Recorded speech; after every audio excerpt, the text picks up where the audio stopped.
रुपया और डॉलर में कांटे की टक्कर शुरू। मंत्रालय की रिपोर्ट से अमेरिका के उड़े होश। भारत ने एक्सपोर्ट के मामले में रच दिया इतिहास। भारत टॉप 20 से सीधे टॉप 5 में फ्रांस और साउथ कोरिया को पीछे किया। डिजिटल पेमेंट ट्रांजैक्शन के मामले में भारत बना बादशाह। अब रुपया बनेगा अंतर्राष्ट्रीय मुद्रा। दोस्तों, आप लगातार सुनते आ रहे होंगे कि रुपया डॉलर को कड़ी टक्कर दे रहा है, लेकिन यह तभी संभव है जब भारत के रुपये की डिमांड दुनिया के अलग अलग देशों में बढ़ाई जा सके, यानी कि रुपया को इंटरनेशनल करेंसी बनाया जा सके। तो आखिरकार रुपया इंटरनेशनल करेंसी कैसे बनेगा, यह अपने आप में एक बड़ा सवाल है। अब इसी को लेकर आज एक बहुत बड़ी खबर सामने आई है, जिसने दुनिया के उन देशों को अंदर से हिला दिया है जिन देशों की करेंसी इंटरनेशनल करेंसी के रूप में जानी जाती है। यानी कि अमेरिका को इस खबर से जबरदस्त झटका लगा है। कैसे आगे चलकर कुछ सालों में रुपया और डॉलर एक दूसरे के सामने बराबरी पर खड़े होने वाले हैं, इसकी पूरी रिपोर्ट भारतीय मंत्रालय के द्वारा जारी की गई है।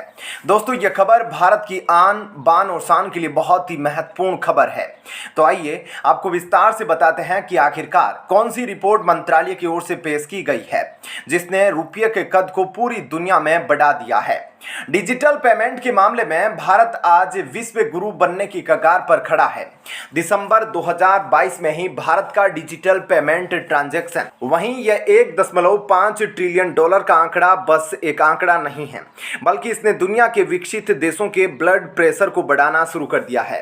दरअसल अगर अमेरिका, यूके, जर्मनी और फ्रांस के अगर टोटल डिजिटल पेमेंट ट्रांजैक्शन को मिला दे, तो उसके बावजूद भी ये भारत के आंकड़ों को क्रॉस नहीं कर पाते हैं।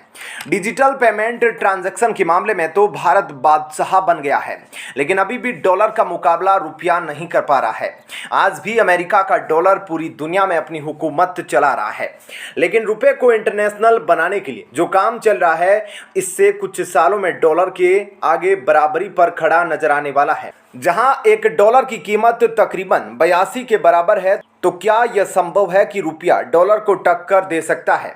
इसके लिए आपको भारत के कॉमर्स मिनिस्टर पीयूष गोयल की ओर से पेश की गई रिपोर्ट के बारे में जानना होगा। दरअसल अभी हाल ही में भारत के कॉमर्स मिनिस्टर ने एक रिपोर्ट पेश की है, जिसमें बताया गया है कि पहली बार भारत का एक्सपोर्ट 750 बिलियन डॉलर को क्रॉस कर चुका है।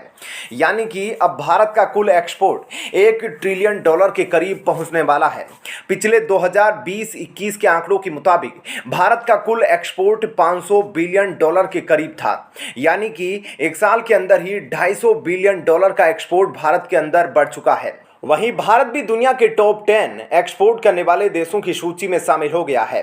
अगर दुनिया में सबसे ज़्यादा एक्सपोर्ट करने वाले देश की बात करें तो 3000 बिलियन डॉलर का एक्सपोर्ट करके चाइना पहले नंबर पर है।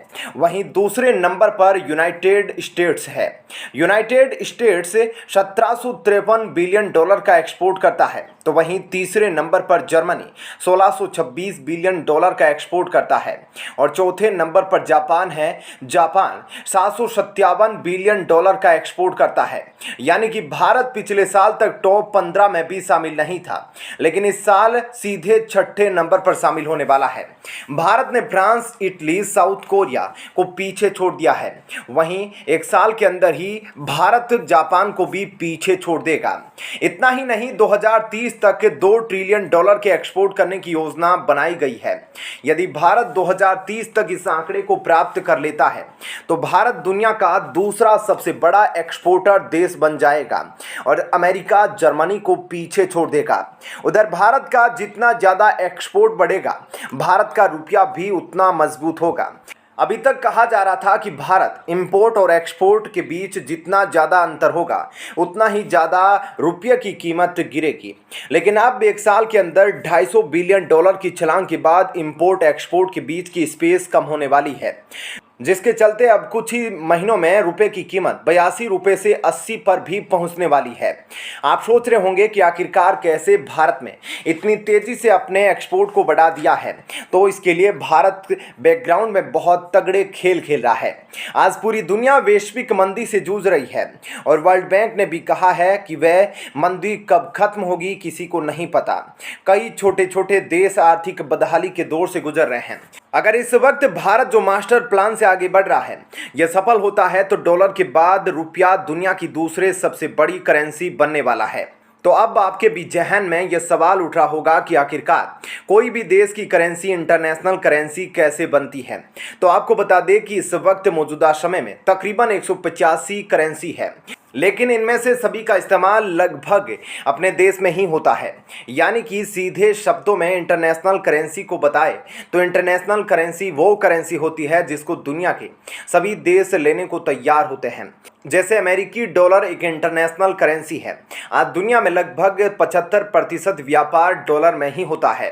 अभी तो डॉलर के बाद यूरो दुनिया की दूसरी सबसे बड़ी इंटरनेशनल करेंसी मानी जाती है। यूरो के बाद जापान की येन और ब्रिटिश पाउंड का नाम शामिल है। भारत का जिस तरीके से एक्सपोर्ट बढ़ रहा है, अगर भारत ने अमेरिका को एक्सपोर्ट के मामले में पीछे छोड़ दिया, भारत की करेंसी एक झटके में डॉलर का मुकाबला करने में तैयार हो जाएगी। बहरहाल दोस्तों, आगे बढ़ते हैं अब दूसरी खबर की ओर। लेकिन डॉलर और रुपए के बीच यह खबर आपको पसंद आई हो तो वीडियो को लाइक जरूर करें। और दोस्तों, दूसरी खबर खालिस्तानियों से जुड़ी हुई है। खालिस्तानियों के खिलाफ भारत एक्शन लेने की शुरुआत कर चुका है। पहले तो भारत ने ब्रिटेन के अंदर जिन खालिस्तानियों के तिरंगे को पैरों से कुचला था उनको पता लगाया। अब जानकारियों में पता चला है कि वह भारत में टूरिस्ट वीजा लेकर ब्रिटेन पहुंचे थे। वहीं टूरिस्ट वीजा से दूसरे देशों में रहते हुए किसी भारतीय को आंदोलन में भाग लेने की अनुमति नहीं होती, लेकिन उसके बावजूद भारत ने उनके वीजा को रद्द करने की शुरुआत कर दी है। दूसरी तरफ भारत सरकार के नेतृत्व में एक बैठक की गई जिसके तहत योजनाएं बनाई जा रही है कि विदेशी दूतावासों की सुरक्षा करना खुद भारत की सेना करेगी। यानी कि विदेशों में भी भारत की रिजर्व फोर्स को दूतावास में तैनात किया जाएगा। वहीं दूसरी तरफ कनाडा को भी भारत ने अपने टारगेट में ले लिया है। अभी तक देखा जाए तो कनाडा भारत के विरुद्ध होने वाली घटनाओं में खामोश देखा जाता है। यानी कि कनाडा हमेशा ही भारत के लिए एंटी इंडिया की सोच रखता है। वहीं इस बीच भारत और कनाडा के मध्य एफटीए को लेकर भी चर्चाएं अंतिम दौर में पहुंचने वाली थी। यानी कि भारत और कनाडा के बीच फ्री ट्रेड एग्रीमेंट शुरू होने वाला था। फ्री ट्रेड एग्रीमेंट से भारत को कम और कनाडा को ज़्यादा फायदा होने वाला था, क्योंकि भारत कनाडा से कुछ गिनी चुनी वस्तुएं इंपोर्ट करता है जिसमें पाम ऑयल, सनफ्लावर ऑयल और कुछ ड्राई फ्रूट्स भारत को भेजता है। वहीं भारत की बात करें तो भारत कनाडा को कई महत्वपूर्ण चीज़ें एक्सपोर्ट करता है जिसमें मशीनरी, ज्वेलरी, कॉफ़ी और साथ ही कई तरीके के मसाले भेजता है। इसके अलावा भारत से सबसे बड़ी मात्रा में दवाएं कनाडा को बेची जाती है। कनाडा एक ऐसा देश है जिसमें 70% अपनी चीज़ें दूसरे देशों से इंपोर्ट की जाती है। यही कारण है कि कनाडा भारत के साथ फ्री ट्रेड एग्रीमेंट साइन करना चाहता है, जिसके चलते कनाडा को बहुत सस्ती दरों पर भारत से ये सभी चीज़ें प्राप्त हो जाएगी। लेकिन जिस तरीके से खालिस्तानियों ने ब्रिटेन के साथ कनाडा में भी भारतीय उच्चायों के अंदर तोड़फोड़ की, भारत के खिलाफ अंतर्राष्ट्रीय स्तर पर विरोध प्रदर्शन किया गया, उसको देखते हुए भारत के अंदर से भी मांगे उठने लगी है कि कनाडा के साथ फ्री ट्रेड एग्रीमेंट समझौता रोक देना चाहिए। ऐसे में क्या कहना है आपका इस खबर पर, जरूर बताएं। धन्यवाद।